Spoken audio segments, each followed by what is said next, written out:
Uno puede ver las fotografías de las fosas comunes de Stalin, puede ver fotografías de los campos de concentración, de los gulags, o sea, hay documentos muy concretos que escandalizan a la gente.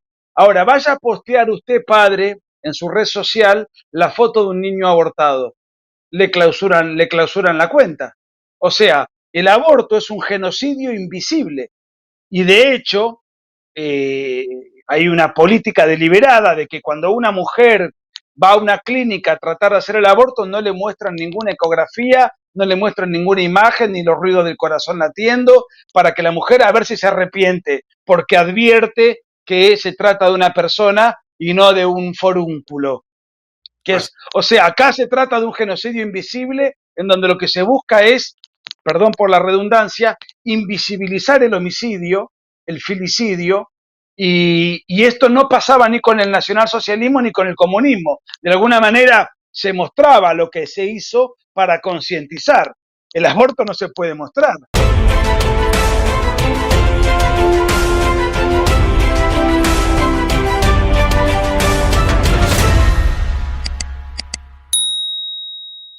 Muy bien, pues ya tenemos aquí en pantalla a nuestro invitado de hoy, Nicolás Márquez, muy conocido seguramente por todos ustedes. ¿Cómo te encuentras, Nicolás? Con mucho calor en Mar del Plata, 400 kilómetros al sur de Buenos Aires.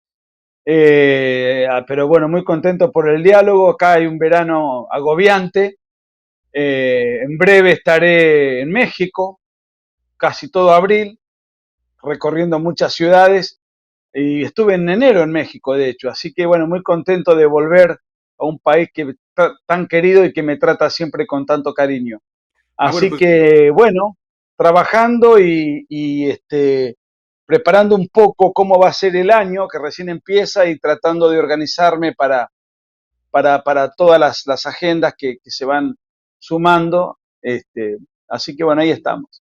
muy bien, pues es un gusto saber que vienes otra vez a nuestro país. Cuando tengas esa información me la compartes y yo con mucho gusto la paso a nuestra audiencia para que estén al pendiente de las ciudades en que vas a estar visitando nuestro país. Sí, Muchas, serán 10 ciudades, ahora no recuerdo el itinerario, pero después se lo alcanzo. Gracias, padre. muy bien. Y también, antes de terminar el programa, nos hablas del curso que comienzas hoy. Era un tema muy interesante. ¿Cómo se llama el curso? Bueno, el grueso de mis libros son biografías. Me he ocupado del Che Guevara, de Hugo Chávez, de Rafael Correa, de a Salvador Allende, de Juan Perón, de mucha gente que le ha hecho mucho daño a América Latina y que ha sido injusta, a Evo Morales, el matrimonio Kirchner, ese trabajo lo hice con Agustín Laje. O sea, y además, bueno, tengo preparación en terrorismo, en contraterrorismo, en narcotráfico, o sea, vamos a hablar de Lula, vamos a hacer un análisis que parte desde la Revolución Cubana hasta ahora, a través de 5 clases, donde vamos a desarmar muchos fetiches idolátricos injustamente venerados que la izquierda ha construido a base de mentiras y engaños, y además vamos a hablar de actualidad, de Boric, de AMLO, de Petro, de todo el contexto de Lula en esta renovada versión suya, de todo el contexto de América Latina tan preocupante y tan hegemónico, porque la izquierda, más allá de alguna que otra excepción, todo el continente está pintado de rojo, con diferentes matices de radicalización y de velocidad revolucionaria, pero no cabe duda de que la revolución cultural ha hecho estragos al servicio de una mala causa y que los partidos no izquierdistas o los referentes no izquierdistas no han estado a la altura para oponerse con la energía suficiente ante esta agresión ideológico-política cultural y que, bueno, van a ser 5 clases con media hora de preguntas a los alumnos. Así que sí, hoy comenzamos la primera a las 20 horas de Argentina. En este momento son las 5 de la tarde de Argentina. Pero si algún televidente si quiere inscribirlo, puede buscar en mis redes. Está bien, para nosotros son las 2 de la tarde, 2:20. Entonces hay tiempo, de todos modos, aquí en la descripción del video, justo abajo de este video que están viendo, voy a poner los datos para que puedan ustedes inscribirse a este curso interesante. Creo que se llama Las biografías del mal o algo así, ¿no?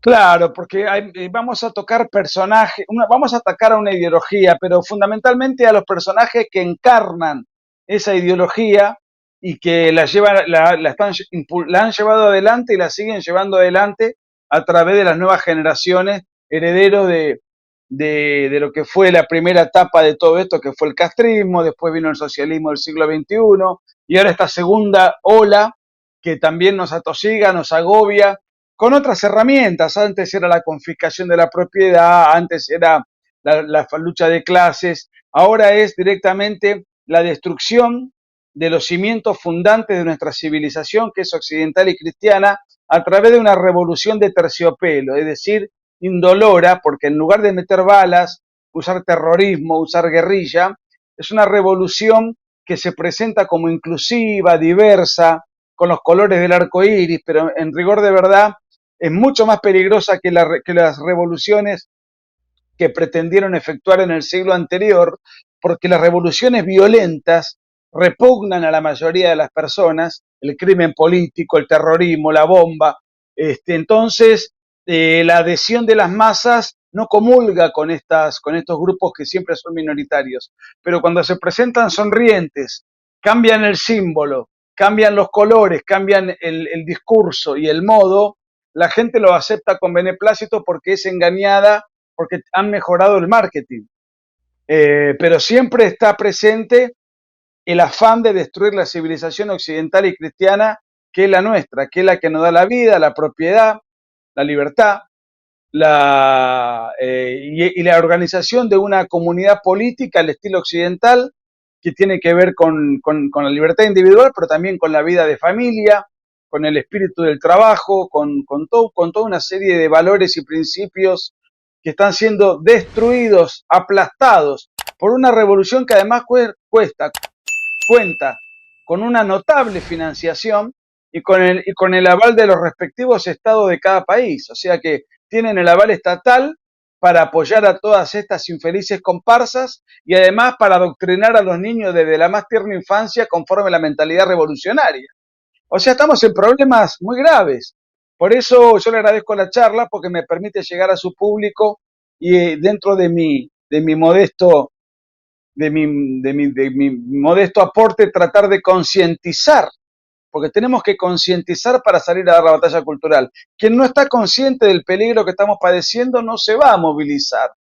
Así es, eso es muy importante y efectivamente vamos a profundizar a lo largo de este programa, esta entrevista, en estas cosas que estás mencionando. Hay un ataque a la cultura cristiana en Occidente, eso es evidente, pero mucha gente no lo ha notado porque como dices tú, el ataque es muy sutil.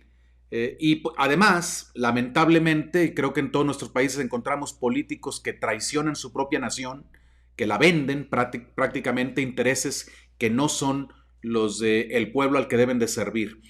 Nicolás, por si acaso hubiera alguien que no te conoce, por si acaso, dinos por favor así algunos datos generales sobre ti, a qué te dedicas y cómo es que entraste en este tema de la batalla cultural. Bueno, yo nací en 1975 en Buenos Aires y bueno, luego hice los estudios formales, me recibí de abogado, pero prácticamente nunca estudié, perdón, nunca ejercí, porque a poco de recibirme saqué mi primer libro, que fue un libro de revisionismo histórico de Argentina. Yo era joven, tenía 28 años, hace 20 años ya, y ese libro fue el más vendido en la Argentina en todo el año. O sea que de la nada, sin experiencia alguna, al advertir que esa era una vocación que yo ya llevaba dentro, porque el libro lo escribí mientras estudiaba en la facultad, mientras terminaba los estudios, al advertir que había un mercado enorme ávido de leer literatura alternativa, dejé a un lado la pretensión de trabajar como abogado y me dediqué a escribir. Y escribí una serie de libros, primero sobre asuntos histórico-políticos de la Argentina, luego hice una biografía sobre el Che Guevara, la primera, después hice una muy superadora, que me llevó ya a hacerme más conocido en América Latina, bueno, hice varias biografías y viajé y empecé a crecer en mi trabajo, pero la explosión, digamos, profesional de mi persona data al 2016, cuando ya con Agustín Laje, que lo conozco desde que tenía 14, 15 años, Agustín, yo lo duplicaba en edad, hicimos un libro, el segundo libro que hicimos en conjunto, que fue un libro contra la ideología de género, un libro muy raro para la época, muy extraño, mucha gente no entendía bien de qué hablábamos, estamos hablando de hace casi 7 años. Y hoy que la ideología de género es una religión oficial en todo Occidente, ese libro fue tan, con el tiempo se convirtió en un bestseller tan masivo que fue editado en 12, 15 países, incluyendo Italia, incluyendo España, Estados Unidos, traducido al italiano, traducido al portugués, traducido al inglés, y nos hizo viajar por todo el continente por espacio de 4 años. De manera que yo luego volví a escribir, hice una biografía más completa sobre el Che Guevara, hice un trabajo de revisionismo histórico sobre Argentina, mi último libro es Furor en Chile, se llama La dictadura comunista de Salvador Allende, y bueno, o sea que tengo una inclinación por el revisionismo histórico evidente, pero eso fue el libro ese fue el que me llevó a ir un sinfín de veces a México, a toda América, a recorrer Perú, Colombia, Ecuador, Uruguay, Chile, qué sé yo, o sea, incluyendo Estados Unidos y España y muchos otros países de Centroamérica. O sea que ese libro fue el que me dio una notoriedad muy superior a la que yo tenía antes, ¿no? Fue un libro que evidentemente el mercado o gran parte del mercado hispanohablante estaba reclamando. Se encontró con ese libro y se aferró. Nosotros, en todo caso, tuvimos el talento de ver venir este problema y anticiparnos y sacar un libro que fue un poco premonitorio, ¿no? Creo que tuvimos si hay algún mérito en el libro es eso, en haberlo hecho antes de que explote la bomba. Así es. Sí, muy interesante. Yo he tenido la oportunidad de leerlo y mucha gente lo ha leído también, lo conoce aquí en México y seguramente en otras partes de América Latina. Eh, Nicolás, tú desde hace años, yo mencionaba, te has convertido ya en un referente de la batalla cultural, sí, tus giras con Agustín Laje y aparte, recientemente hiciste otra visita a México, ¿no? Ya también con Pablo Muñoz, con Miklos. Y con Miklos Lukács. Sí. Sí, Bueno, sí, durante el mes de octubre fue un mes entero intensísimo. sí, Y ahora voy a hacer una gira con otro compatriota mío que también va seguido a México habitualmente él suele ir con el padre Javier Olivera Rabasi, que creo que usted quizá conozca, sí.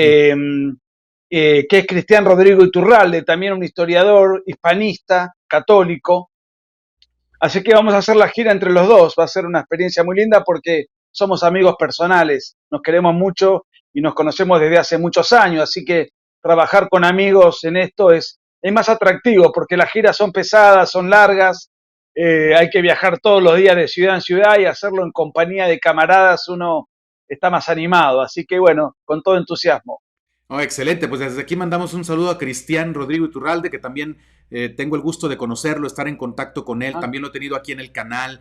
Padre Olivera Rabasi y yo pues tenemos también una amistad ya desde hace tiempo y bueno, pues estamos juntos en esta batalla cultural todos, yo creo, ¿no? Pero hablando de esto, batalla cultural, a ver, ¿puedes explicarnos por qué hablamos de una batalla cultural?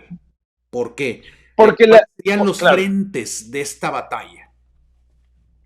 lo que pasa es que la izquierda digamos, yo diría post-revolución cubana, se encargó bajo el espejismo de que esa revolución fue una revolución guerrillera contra el orden establecido. No fue así, tiene otros condimentos muy impuros que están en mi libro sobre el Che Guevara, de los cuales hablaremos en el curso, pero sería muy largo de extenderme. Pero lo cierto es que el mito dijo que un grupo de guerrilleros arrojados podían ganarle una guerra a un ejército profesional. Esto no es así.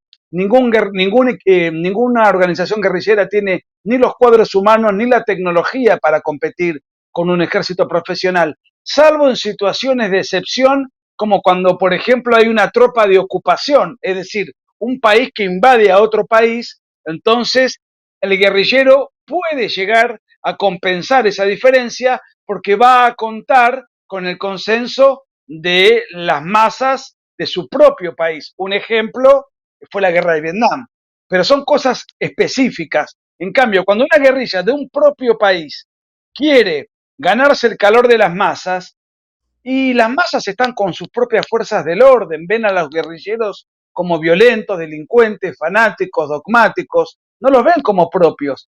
Y esto fue el gran error del espejismo de la Revolución Cubana, promovido fundamentalmente por el Che Guevara a través de un libro lamentable que hizo, porque el Che Guevara era un hombre desde el punto de vista militar sumamente primitivo, él de hecho era médico, o sea, era un guerrillero amateur, pero se creía más de lo que él valía. Entonces escribió un libro que luego fue adoptado por todas las guerrillas, por la FARC, por Sendero Luminoso, en Perú, el MRTA, los Montoneros en Argentina, los Tupamaros en Uruguay, el MIR en Chile, etcétera.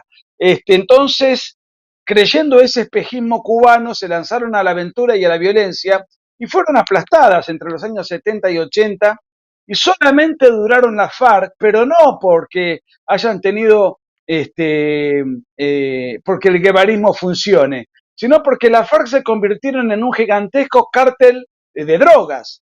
Entonces eso le dio recursos tremendos para mantenerse en pie, comprar voluntades, penetrar en la política, en fin, por otras circunstancias que exceden el aspecto militar.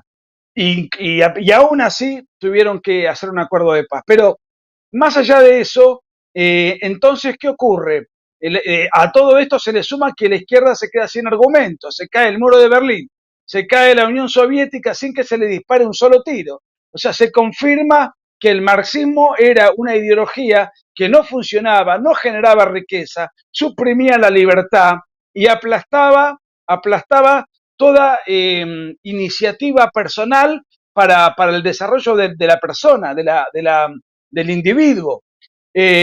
Entonces, no tenía, se quedó sin argumentos, se quedó sin símbolos, se quedó sin clientes, porque si antes le predicaban al obrero hacer la revolución, finalmente el obrero vivía mucho mejor en un país capitalista que bajo la cortina de hierro. Entonces, aparece en escena una nueva red de pensadores que ya venían desde hace tiempo dándose cuenta de esto y que empezaron a advertir que Occidente podía ser destruido no con balas, sino a través de un cambio de mentalidad. Para tal fin había que hacer una revolución cultural. ¿Y qué significa hacer una revolución cultural? Bueno, si hacer una revolución armada, como pretendieron las guerrillas, implicaba tomar el poder por la fuerza, entonces tenían un enemigo muy concreto, que son las Fuerzas Armadas de cada país, que tienen una misión, son un brazo institucional que tiene la misión y la función de defender al orden constituido, sea ante la agresión de una fuerza externa, una guerra entre países, o de una guerra interna, de una rebelión interna, como es el caso de las guerrillas. Quiero aclarar que según confesión del propio Fidel Castro, a excepción de México, Cuba intentó invadir todo el continente. No sé por qué México se mantuvo al margen de esto, desconozco. Es un caso interesante para estudiarlo, pero es una confesión que hizo Fidel Castro en 1990. A excepción de México, intentamos llevar la revolución a todo el continente. Digo esto porque a lo mejor muchos mexicanos que nos están viendo no les parece un poco exagerado lo que estoy diciendo, pero si estudian la historia de América Latina de los años 70, van a encontrar lo que fueron los grupos guerrilleros y hasta el propio Che Guevara viajando a Bolivia a fin de los 60, años 66, 67, para apurar y apoyar una revolución contra un gobierno que además era democrático. El presidente boliviano de la época, René Barrientos, había sido votado y elegido por el 66% de los votos de los bolivianos.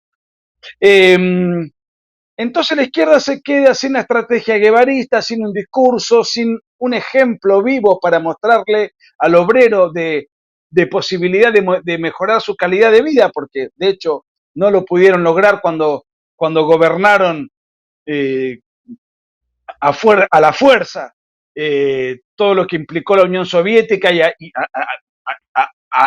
a cuyo fracaso tenemos que anexarle a la Unión Soviética, a China, a Pol Pot y a las guerrillas un total de 100 millones de muertos que generó el comunismo en el poder o fuera del poder.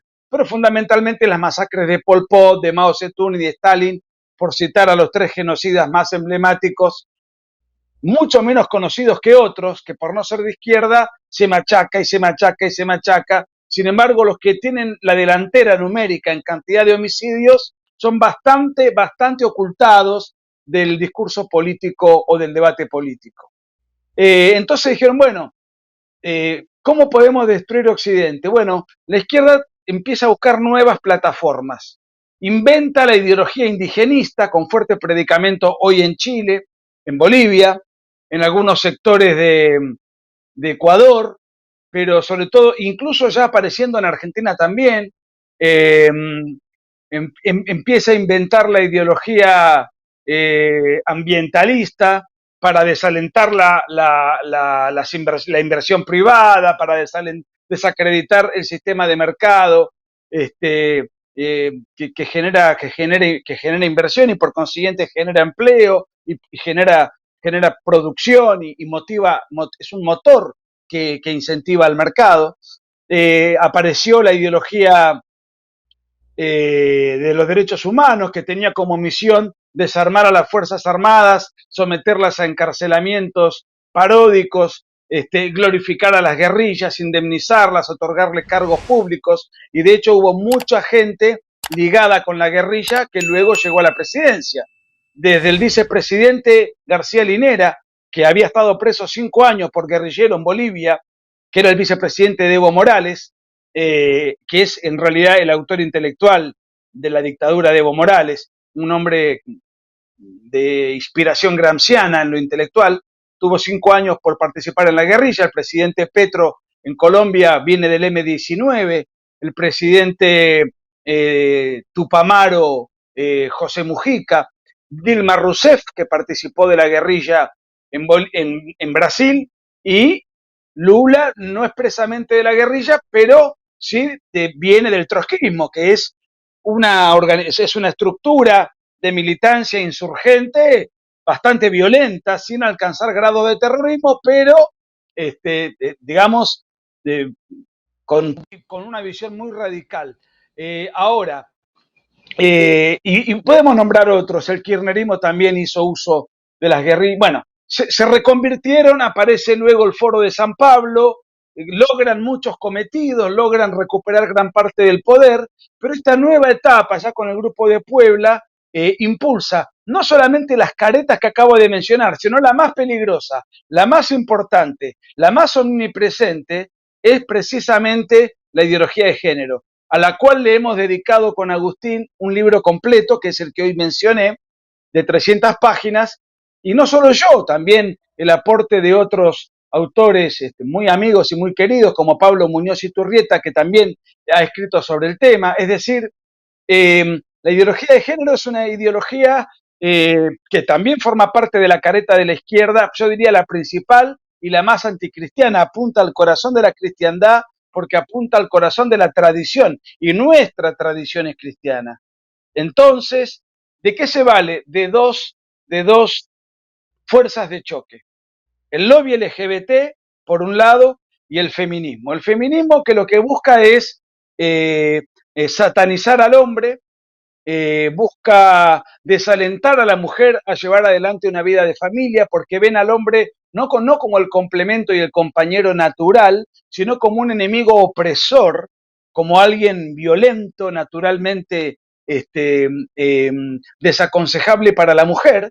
De esa manera se promueve la no formación de familias, desalientan a la mujer el hecho de soñar con consolidarse y establecerse en una vida de familia propiamente dicha, sino que lo que se promueve abiertamente es el lesbianismo, y además colateralmente algo que yo creo que es todavía mucho más grave, que es la superchería de que ellas, en el afán liberatorio, no sé de qué se quieren liberar. La mujer hoy en Occidente goza de plenos derechos, al igual que el hombre, o sea, no hay que liberarse de nada.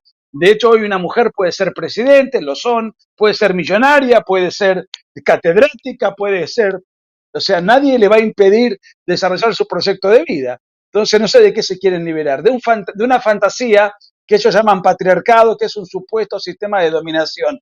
Y todas las estadísticas desmienten esta ficción, pero dentro de esta supuesta liberación está el engaño gravísimo de que la mujer tiene derecho a disponer de su cuerpo. Y digo engaño gravísimo porque yo no le niego el derecho a disponer de su cuerpo. El tema es que ese es el argumento fundamental para instalar el aborto, y el aborto, ya la ciencia médica más moderna, nos confirma de manera indubitada, la vida humana empieza desde la concepción, de manera tal que no se dispone de ningún cuerpo propio, se dispone del cuerpo de un tercero que no se puede defender y que es el hijo de la persona que está deliberadamente cometiendo un homicidio agravado por el vínculo, mal llamado o eufemísticamente o amablemente llamado interrupción del embarazo. Entonces el feminismo tiene muchas facetas muy oscuras, y si vemos las marchas feministas, además son muy violentas, cargadas de un resentimiento muy fuerte, de un anticristianismo muy pornográfico, muy sumamente provocativo y agresivo. Tanto es así que muchas de esas marchas, casi todas, terminan siempre en la catedral o en la iglesia de la ciudad de turno donde se hace la marcha, y además hay que mandar personal policial o vallar la iglesia o la catedral porque la prenden fuego, la agreden con piedras, le tiran bombas incendiarias, es decir, hay un ataque físico a la institución. Eh, de manera tal que yo creo que esta es una guerra política, es una guerra espiritual y es una guerra cultural, pero sobre todo espiritual. En ese orden, cuando con Agustín escribimos el libro negro de la nueva izquierda, lo considerábamos un libro político. Tarde, andando y viajando y aprendiendo sobre la marcha también, ampliando nuestro conocimiento, nos dimos cuenta de que el aspecto espiritual es omnipresente en esta lucha. Mira, es muy Y el importante lo lobby que de... estás diciendo Sí, porque, bueno, quería comentar dos cosas. Una, pienso yo sí. que tal vez ahora ya el holocausto más grande provocado por la izquierda política sea el aborto más que el comunismo. Creo que han Uh-huh. muerto mucho más seres humanos sacrificados por el aborto promovido por la izquierda política en prácticamente todo Occidente, de manera legal. Y no sé, creo que ese sería ya el holocausto más grande en toda la historia de la humanidad, creo yo, ¿no? Este, Bueno, sí, con una particularidad. Uno puede ver las fotografías de las fosas comunes de Stalin, puede ver fotografías de los campos de concentración, de los gulags, o sea, hay documentos muy, muy concretos que escandalizan a la gente. Ahora, vaya a postear usted, padre, en su red social la foto de un niño abortado, le clausuran la cuenta. O sea, el aborto es un genocidio invisible, y de hecho, eh, hay una política deliberada de que cuando una mujer va a una clínica a tratar de hacer el aborto, no le muestran ninguna ecografía, no le muestran ninguna imagen, ni los ruidos del corazón latiendo, para que la mujer a ver si se arrepiente, porque advierte que se trata de una persona y no de un forúnculo. O sea, acá se trata de un genocidio invisible en donde lo que se busca es, perdón por la redundancia, invisibilizar el homicidio, el filicidio, y esto no pasaba ni con el nacionalsocialismo ni con el comunismo. De alguna manera se mostraba lo que se hizo para concientizar. El aborto no se puede mostrar. De hecho, yo, cuando se discutió el aborto en Argentina y me ha tocado en discusiones mostrar fotos de niños descuartizados, porque incluso en muchos países hasta los 9 meses de gestación se puede abortar, hasta un minuto antes del nacimiento. Eh, o sea, perfectamente cognoscible con toda la forma humana absolutamente desarrollada, descuartizado o quemado por el misoprostol o por cualquier porquería. Bueno, las cuentas me han sido canceladas o suspendidas un mes, O sea, y con una advertencia hasta la última. Entonces, yo mismo me he tenido que combatir, pero sin mostrar, bueno, vos sos abortista, sí, bueno, vos estás defendiendo esto. Entonces ya al abortista se le complica el debate porque lo pongo en evidencia.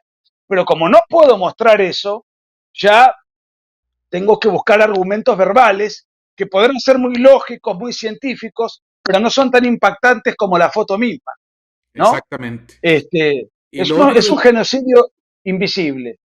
lo otro de lo que te quería pedir que profundices es, la pregunta que te quería hacer es, ¿está la religión cristiana bajo ataque o es exagerado decir esto? En absoluto, está totalmente bajo ataque. Pruebas al canto es que hay sacerdotes, y no me refiero solamente a la Iglesia Católica, sino también otras iglesias de inspiración cristiana, evangélicos, protestantes, un predicador, un pastor o un sacerdote católico, yo soy católico, tiene que estar haciendo malabarismos a ver cómo va a explicar determinado pasaje bíblico, porque se lo explica, si ese pasaje bíblico no es coincidente con la ideología de género, ese cura puede ser criminalizado, ese cura puede ser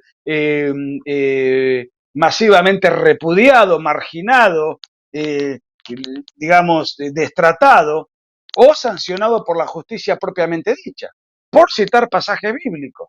A ver, 14 veces, hasta donde yo sé, no quiero tomarme el atrevimiento de citar la Biblia ante un sacerdote que es un especialista en la materia.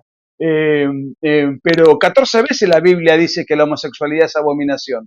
Supongamos que no lo es. Supongamos que la Biblia no es la palabra revelada o que Dios no existe.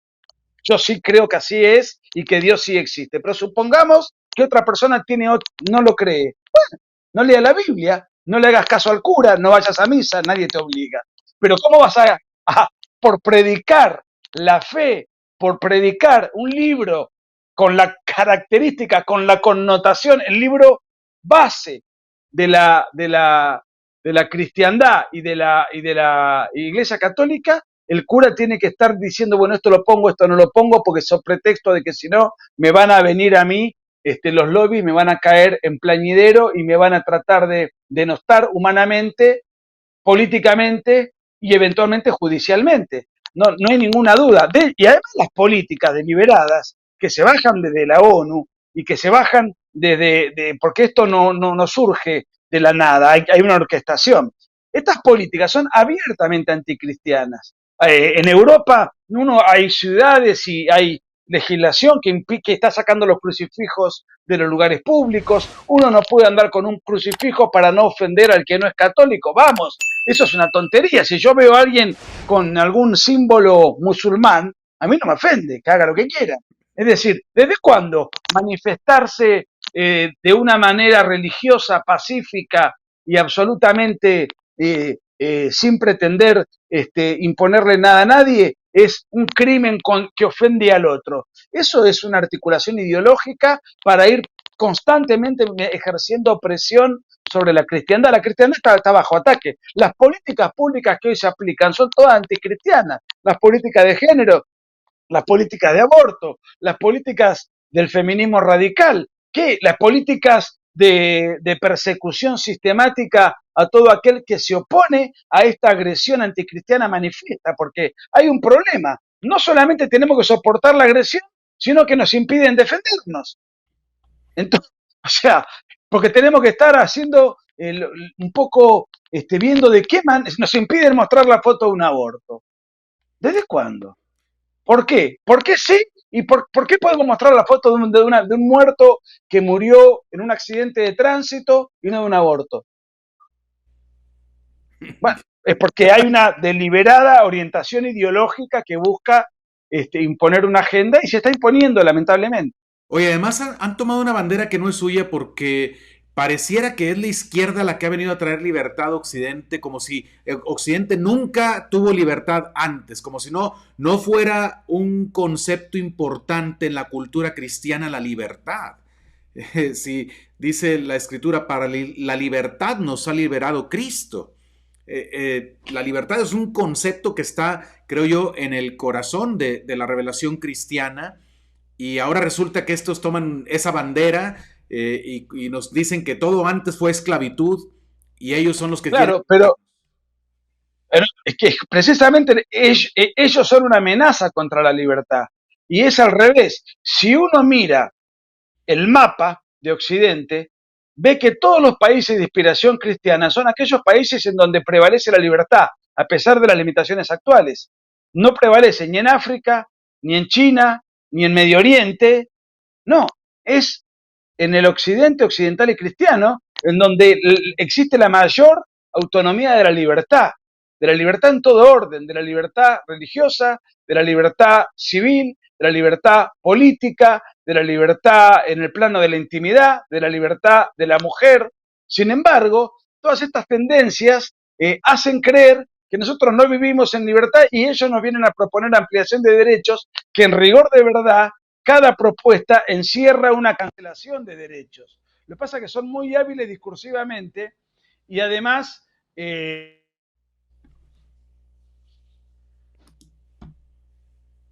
ellos vienen a ofrecernos una presunta ampliación de derechos cuando los derechos están plenamente contemplados para los hombres, para las mujeres o para quienes pretendan tener otras costumbres. Nadie los va a meter presos por eso en Occidente. En Medio Oriente no, en China tampoco, en África tampoco. Entonces, sin embargo, se sataniza a Occidente, que es el bastión que le ha dado libertad al mundo, defensa del derecho de propiedad, defensa de la libertad religiosa, defensa de igualdad de derechos entre las mujeres y los hombres, defensa del derecho a la intimidad, defensa de los derechos civiles y políticos.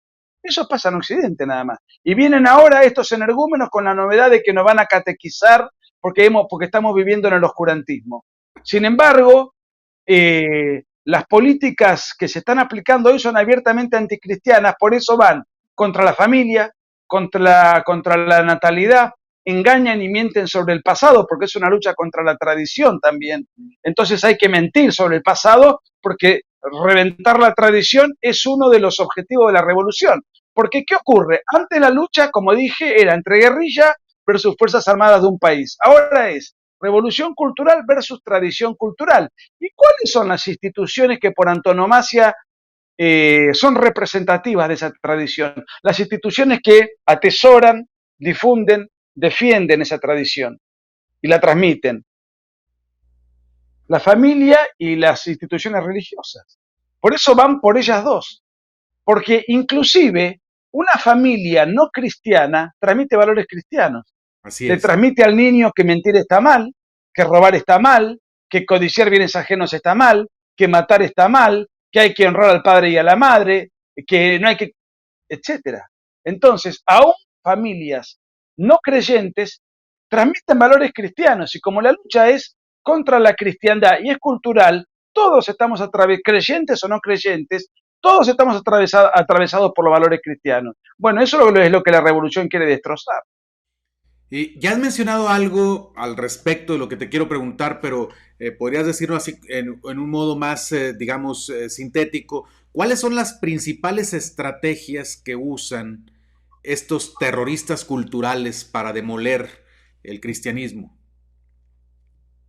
Yo creo que, a ver, había un pensador francés, que lo cito siempre, Morras, decía, la revolución verdadera no es la revolución en la calle, o sea, no es una bomba, un secuestro político, un crimen, sí, eso lo han hecho, pero no es la revolución verdadera. La revolución verdadera es la manera de pensar revolucionaria. Y Giovanni Sartori, otro lingüista muy encumbrado, decía que, las palabras estampan el sello en el pensar. ¿Cómo hirvano yo estos dos conceptos? Nosotros cuando pensamos con palabras, incluso hablamos como silenciosamente con nosotros mismos, pero en función de palabras. Si las palabras no son cambiadas, no son censuradas, desnaturalizadas o nos imponen un bagaje de palabras nuevas, los pronombres de género, el lenguaje inclusivo, van, y todo eso, desde la más tierna infancia, van preparando a las nuevas generaciones, los más vulnerables psicológica y emocionalmente, que son los niños, ya lo van confundiendo y alterando, no solamente emocionalmente y engañando biológicamente, sino en la manera de concebir el mundo, porque les alteran las palabras, les ocultan otras, y encima les inyectan neolenguas que inclusive ya se ha manifestado la Real Academia Española alegando que eso no pertenece al idioma oficialmente reconocido, pero no importa, hacen tabla rasa, de eso les importa un rábano. Entonces, para mí la principal estrategia es la lucha por el lenguaje, es muy importante. Entonces, cambiando el lenguaje, cambian la manera de pensar, y si cambian la manera de pensar, ganan la revolución. Por eso es tan importante dar la batalla por las ideas, y para tal fin hay que aplicar el lenguaje, desarmar y desenmascarar ese lenguaje, pero ellos ya se han encargado también de satanizar a los que cuestionan esta embestida. Entonces, por ejemplo, si uno se opone si uno dice, eh, alguien que se disfraza de mujer tiene el derecho a hacerlo, pero no es más que un hombre disfrazado de mujer, no, pero se hizo cambio de sexo, bueno, el cambio de sexo no existe, o sea, nadie va a dejar de ser varón porque se ampute los genitales, sigue siendo varón desde el día que nació hasta el día que se muera, Y eso será un hombre con una es biología básica lo que estás diciendo. bueno, pero lo que pasa es que te consideran algo tan elemental, que no requiere ni siquiera tener estudios avanzados para comprender algo tan de sentido común, nada más, la simple observación de la naturaleza. Bueno, pero decir eso hoy te cabe una sanción, por ejemplo, en Argentina. Te persiguen por homofóbico. O sea, decir una verdad te transforma en fóbico. No solamente te acusan y te estigmatizan, sino que te tratan de fóbico. ¿Qué es ser fóbico? Es padecer un trastorno mental. O sea, patologizan al que piensa distinto. No consideran que una persona que quiere amputarse un músculo, un órgano sano de su cuerpo, padece una patología. La patología la padece el que dice, momento, este señor sigue siendo un señor. O sea, te sancionan y te estigmatizan y te patologizan por decir la verdad. Bueno, eso, puedo estar toda la tarde poniendo ejemplos. Entonces hoy la lucha es por las palabras, por eso es tan importante formarse. Oye, ¿y los niños entonces y los jóvenes serían como el objetivo principal de estos que quieren arruinar nuestra cultura occidental? Y bueno, a ver, es mucho más fácil confundir, vulnerar y adoctrinar a un niño de 5 años que a una persona de 50, que ya cuando le vienen con estas pavadas, cualquier persona con una mínima cuota de sentido común y una mínima cuota de experiencia va a decir, no, esto es indefendible, esto es impresentable. Ahora, un niño en donde además no tiene la familia constituida, pues la familia la están destrozando, en donde no tiene contención cultural y afectiva y su familia es casi un lugar para cohabitar y no para interactuar emocional, cultural y psicológicamente con los padres, en donde la educación oficial está planificada desde el Ministerio de Educación, que no solamente baja los planes de estudio a los colegios públicos, sino a los colegios privados, incluso confesionales. Así funciona en Argentina y así está funcionando en todos lados. Sí. En donde además, si un profesor dice o un docente, yo esto no lo voy a dar, yo voy a enseñar educación sexual, ok, voy a enseñar entonces qué son las trompas de falopio, cómo funciona el órgano reproductor masculino, el órgano reproductor femenino, cómo son las etapas de gestación, de evolución del ser humano a partir de la fecundación. En lugar de enseñar biología a una edad prudente, se enseña ideología a través de la superstición de la autopercepción. O sea, yo no soy aquello que soy conforme a mi realidad natural, sino que yo soy aquello que autopercibo ser, un disparate. Eh, Va, entonces, pero un niño de 5 años encuentra que eso es lo que se le dice, eso es lo que le bajan en la educación formal, los padres están en otra, delegan en el niño, ya no están atentos, inclusive si todos los políticos del sistema, si los periodistas del sistema, de izquierdas o no de izquierdas, pero funcionales, todos más o menos dicen lo mismo, porque además tienen miedo de que les quiten la cátedra, de que les quiten el programa de radio, de que les quiten el canal. Si todos se arrodillan al catecismo oficial, en donde opinar en desacuerdo es incurrir en delito de odio, discurso de odio. ¿Qué es el discurso de odio? El discurso de odio es cualquier manifestación gestual, verbal o escrita en desacuerdo con la ideología de género. Eso es el discurso de odio. Uf. Entonces, la gente se autocensura, los comunicadores, los políticos. La batalla cultural se da en grado subterráneo a través de las redes sociales por un grupo de gente que escribe libros, que da conferencias y que se autofinancia a través del aporte voluntario de la gente. No hay Estado, no hay grandes fundaciones, todo es un esfuerzo de militancia muy desigual. Oye, y quería preguntar también, porque bueno, tú ya lo has dicho, tú eres católico, eh, has estado viajando ya por años a diferentes lugares, países, has estado en contextos tanto civiles como eclesiales. Yo sé que has experimentado censura, ataque público en el ámbito civil, pero quería preguntarte, ¿te ha tocado algo de ataque o censura en el ámbito eclesial? Por lo que Sí, enseñas. sí, sí, sí, también. Pero por lo siguiente, y yo no le quiero incomodar a usted, me hago cargo de lo que yo digo, esto no quiere decir que usted lo comparta. Me ha pasado varias veces. La última fue en Colombia, en un congreso católico, me dieron de baja, una semana antes de viajar. La censura las he padecido dentro del contexto de la Iglesia Católica, siendo que yo no iba a hablar del Papa, mucho menos en un ambiente católico, eran opiniones personales aisladas mías en las redes. Pero bueno, a partir de ahí dijeron, no, no, no, le damos de baja, me ha tocado, pero es por esa razón fundamental. Y después me ha tocado también padecer, sí, censura, porque, por ejemplo, el obispo no quería meterse en problemas. Si un sacerdote me llevaba a dar una charla a determinada ciudad, yo he presenciado cómo el obispo regañaba al sacerdote, pues este no va a armar tal escándalo que va a venir la televisión, van a venir las feministas a hacer scratches, yo voy a pagar el costo político. Yo escuchaba el diálogo. O sea que sí, también por la ideología de género, pero bueno, esto me parece inaceptable, lo otro me parece entendible, pero que no, que tenga miedo de pagar el costo político por atacar la ideología de género o por llamar a un disertante en desacuerdo con la ideología de género, y bueno, vamos, es un apostolado esto, todos estamos expuestos en esta batalla. Lo otro lo comprendo porque bueno, porque entiendo que más allá de esto se pueda sentir una obediencia mucho más ortodoxa que la que yo manifiesto, porque además lo conozco a Bergoglio por ser argentino desde mucho antes de que fuera ungido papa. Pero no importa, entiendo que me hayan dado de baja, pero no me parece inaceptable que me den de baja por atacar la ideología de género. Eso no es propio de un buen pastor. No, definitivamente no, porque lo que está en riesgo, como decíamos antes, son los niños, los más pequeños, los más vulnerables. Entonces, si un pastor, por cuidar su posición política, su posición eclesiástica, no combate el mal con el que están contaminando a los menores de edad, no es un buen pastor.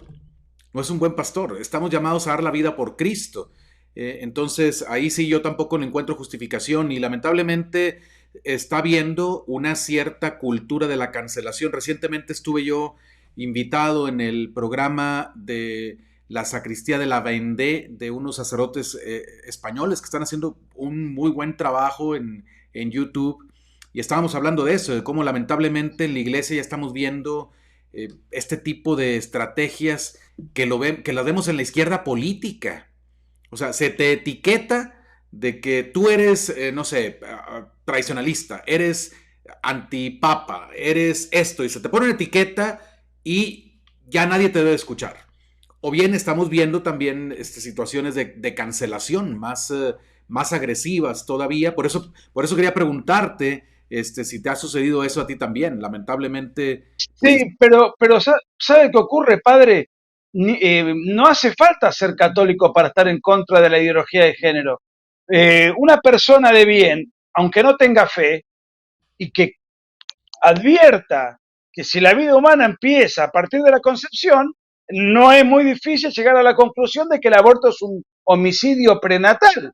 Entonces, oponerse eso en defensa de la vida es sencillamente tener un sentimiento una visión razonable y es decir, no hace falta tener fe para decir, un chico no puede, no se le puede engañar desde los 5 años, invitarlo a que experimente sexualmente cuando no está ni madurativamente, ni orgánicamente, ni psicológicamente, y se lo incita a experimentos extravagantes cuando además se le incita a ir en, eh, en disidencia con su propia naturaleza. La sexualidad no es una elección, la sexualidad es una determinación. Yo no puedo elegir ser esto o aquello según mi autopercepción. Es Si como tengo la un raza, problema de esa, es como la si raza. yo mire, padre, yo mido 1,70, si yo me autopercibo de 2 metros, tengo un problema, porque me estoy percibiendo no conforme a mi naturaleza. Y si además de eso pretendo amputarme, una vez lo hablé con un médico, ¿qué pasaría si yo le digo a usted que me quiero amputar mi brazo izquierdo porque me autopercibo sin brazo izquierdo y porque no me representa, no va con mi identidad? ¿Usted me manda a un cirujano? No, yo te mando a un psiquiatra. ¿Y por qué si yo le hago el mismo planteo respecto de mis genitales, usted no me manda a un psiquiatra, sino a un cirujano? Porque si no me quitan la matrícula de médico, me dijo. Terrible, terrible esto. Oye, ¿y por qué crees que haya dentro de la iglesia ideologías e incluso pastores que defiendan la ideología? ¿Tienes alguna idea de por qué? Bueno, a ver, nadie más indicado que usted que conoce la iglesia por dentro. Yo puedo decir lo siguiente. Por un lado, siempre ha habido corrientes que intentaron atacar a la iglesia y esto ha sido confesado incluso por ex agentes de la KGB que han confirmado los desembolsos tremendos que le han dado en otras épocas a la teología de la liberación para reventar los cimientos de la cristiandad. Eso después, con la caída de todo ese, de toda esa expectativa revolucionaria, medio como que se diluyó, pero ahora está transformándose en teología del pueblo y ya estamos viviendo las reminiscencias un poco de todo eso medio siglo después. Pero también es cierto que yo lo que veo es que la iglesia no está haciendo un filtro para el filtro suficiente para, para decir, bueno, esta persona no tiene vocación. Yo tengo una teoría, pero no la puedo probar, nunca me puse a estudiar ni a investigar. Pero, por ejemplo, una persona que es célibe no se va a volver homosexual o pedófilo. O sea, porque no puede vivir el celibato. Si no podrá vivir el celibato, no tendrá vocación y luego se terminará casando con una mujer. Ahora, el problema no es el celibato. El problema es que hay gente que tiene tendencias extrañas y se mete dentro de la iglesia para sublimarlas. Entonces, esa persona está en una bomba de tiempo, no tiene una verdadera vocación religiosa. Hace un cálculo como para tratar de mantener las pasiones frenadas, pasiones que él reconoce como desordenadas, y eso tarde o temprano aflora, y tiene que aflorar en la confesión, por ejemplo. Entonces, el que confiesa a ese seminarista, por supuesto no puede revelar el secreto confesional, pero sí puede elevar un documento a un superior y decir, este muchacho no tiene vocación. Entonces yo noto que no hay un filtro muy claro. Lo he hablado con un obispo y el obispo me decía, ¿sabes cuál es el problema? Es que una vez que una persona que tiene esta tendencia llega a sacerdote, los seminaristas enseguida lo detectan y se confiesan con él. Entonces empieza a armar el lobby. Y si esa persona después llega a ser rector del seminario, entonces yo creo que hay, bueno, no se están arbitrando los medios suficientes como para seleccionar quiénes tienen que ser los sacerdotes que van a cumplir su función de tal en un futuro, ¿no? Y vaya si hay tiempo, porque el seminario es largo. O sea que eso se puede detectar sospecho que con relativa facilidad, sobre todo en los seminarios donde se vive en convivencia, donde hay un director espiritual, donde hay confesión. Es decir, se puede detectar con facilidad quién tiene una tendencia que le impide tener una vocación sacerdotal. Así es. Yo creo que lo que has dicho está probado ya también, hay mucha literatura al respecto. O sea, la existencia de lobbies de este tipo de gente en diócesis, en contextos eclesiales, eso está probadísimo, ¿no? En seminarios. Se organizan en lobbies, lamentablemente, y van adquiriendo poder y se van apoyando y se van haciendo cada vez más fuertes. Hay un libro muy interesante que se llama Goodbye Good Men, que cuenta cómo eran expulsados buenos seminaristas de los seminarios solo porque mantenían la fe católica en lo que respecta a la doctrina sexual y solo porque le llamaban pecado al pecado. Los consideraban no aptos para el sacerdocio, mientras los otros, que tenían la tendencia equivocada, sí los promovían. Y además de que faltó un filtro, obviamente, todo este sufrimiento que ha pasado la iglesia por los escándalos cometidos por clérigos, pues sabemos que 80%, son las estadísticas, esto no es ideología, son las estadísticas, 80% de los casos en que se comprobó el abuso porque hubo acusaciones falsas, Sí, fueron claro. abusos a personas del mismo sexo. Y no fueron Sí, precisamente niños, fueron adolescentes. O sea, eran todavía menores de edad, pero ya, vamos, ya tenían un cuerpo de varón, de casi de un varón adulto, ¿no? Eso es estadística, no es ideología. Este, es sí, muy sí, lamentable. entiendo, entiendo. Bueno, pues sí, lamentablemente esto pues ha pasado en la iglesia y tenemos el punto que yo quería hacer para la audiencia, pues es que estamos en una batalla cultural no solo afuera, sino adentro también. O sea, adentro de la iglesia hay quienes ahora y descaradamente, y algunos tienen, yo digo así, mitras puestas, que están tratando de demoler la doctrina católica de siempre. Y coincide lo mismo, es precisamente la moral sexual la que no soportan, la que quieren cambiar. Pero es lo que la iglesia siempre ha creído. Nosotros no podemos cambiar la doctrina. La iglesia recibió una verdad que no le pertenece, solo le toca anunciarla, defenderla, enseñarla, ¿verdad? Pero parece que hay gente empeñada y gente con alto poder en la Iglesia Católica que parece que está empeñada en demoler esa doctrina que siempre la Iglesia Católica ha creído. Quería preguntarte, también ya no estamos encaminando al fin del programa, pero quería preguntarte, una persona normal, un ciudadano normal, un católico normal o una persona aunque no sea católica, un normal en su nación, en su país, ¿qué puede hacer? ¿Cuál es su papel en esta batalla cultural?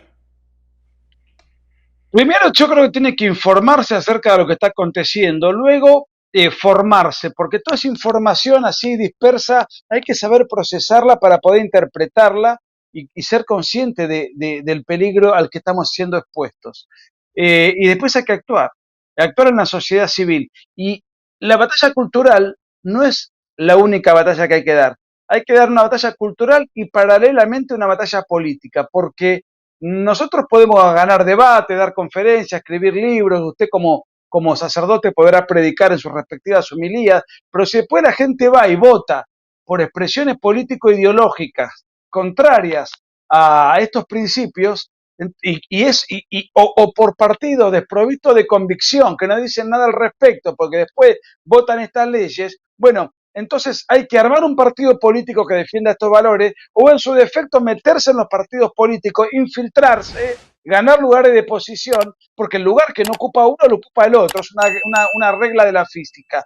Entonces la batalla cultural tiene que venir de la mano de la batalla política, porque los políticos son los que definen las leyes y las políticas de Estado. Después a uno le pueden gustar o le pueden no gustar, pero nosotros estamos dando una batalla cultural. Pero podemos convocar 1 millón de personas en la calle y a lo mejor sí, pero los 300 parlamentarios que hay adentro de un congreso son los que después aprueban el aborto. Entonces lo que tenemos que hacer es, la batalla cultural tiene que ir de la mano de la batalla política. Entonces, ¿qué puede hacer el hombre común? Comprometerse o de un modo o de otro, lo que pueda, el tiempo que pueda, pero alentar, apoyar o presionar al poder político y decirle, si vos vas a votar esto, es la última vez que te vamos a votar. Tu carrera política se termina cuando se termine tu mandato. Te vamos a reventar en las redes sociales. Hay que exponerlos. El político tiene que sentir el rigor del votante, la exigencia del votante en estos temas. El político pareciera que vota cualquier cosa y no paga un costo. Al sentirse impune, como es un sujeto desprovisto de convicciones, bueno, votará lo que haya que votar según las modas ideológicas, según el soborno, según lo que a mí me convenga para no pagar un costo político. El político tiene que sentirse asustado y amedrentado por nuestro sector, que es masivo, es mayoritario. ¿Cuántos católicos hay en México y cuántos terminan votando por Morena o por partidos que son funcionales a Morena? Y esto pasa en todo el continente. Así es. ¿Y cuál sería la consecuencia de no actuar? ¿Hacia dónde vamos si no hacemos nada hoy? A ver, la izquierda del siglo XX tenía un proyecto político concreto, cognoscible, la abolición de las clases sociales, la dictadura del proletariado, bueno, tenía todo un proyecto. La nueva izquierda no tiene un proyecto político, o sea, no queda claro cuál sería el paraíso que ellos ofrecen. Lo que sí queda, hay un pensador católico tradicionalista que a mí me marcó mucho, Plinio Correa de Oliveira. Él decía, si la izquierda no es nada como fuerza de construcción, es mucho como fuerza de destrucción. Y la revolución tiene el odio como estandarte, que no lo van a decir, pero es algo que se puede advertir con solo ver las marchas. Entonces, van a ir dando sucesivamente pasos más audaces para ir destruyendo la cristiandad, la familia y al individuo, que lo están desarmando, desarticulando, quitándole su esencia a través de la ingeniería social, lo están, como decía Derrida, esa palabra que él usaba con tanta frecuencia, eh, bueno, no me sale ahora, deconstruyendo al individuo mismo, no solamente con la ideología de género, sino con otra vuelta de tuerca, y con esto le quiero hacer propaganda a mi querido amigo Miklos Lukács, que sacó un libro contra el transhumanismo, que es otra de las cosas que se vienen. Entonces a mí me cuesta adivinar qué es lo que se viene, porque las cosas que van apareciendo yo no las pensé. Las extravagancias que estamos visualizando, no sabemos cómo van a ir evolucionando de acá 5 o 10 años. Es nuestra función frenarlas, pero hasta dónde van a llegar, no lo sé, no lo tengo, yo honestamente Bueno, no pero lo tengo claro. ciertamente esto no va a conducir a ninguna sociedad donde haya más paz, más progreso, más libertad para todos. Ciertamente no. No, no, esto atenta contra la vida, la libertad y la propiedad, por resumir un poco, contra esos tres cimientos. Y cuando digo libertad, hablo de la libertad religiosa, de la libertad política, de la libertad de opinión, de la libertad de enseñanza. Ok, muy bien. La última pregunta. ¿Hay razones para tener esperanza? ¿Y cuáles Por son? supuesto, yo estoy muy entusiasmado, paradojalmente, a todo lo que he dicho. ¿Por qué? Porque la izquierda se vale de cuatro instrumentos de adoctrinamiento y propaganda que son la radio, la televisión, los diarios tradicionales y yo le agregaría la educación estatal, eh, la educación formal. Ahora, ¿qué han hecho los sectores conservadores? Se han refugiado en las redes sociales porque no es el único lugar donde tenían espacio.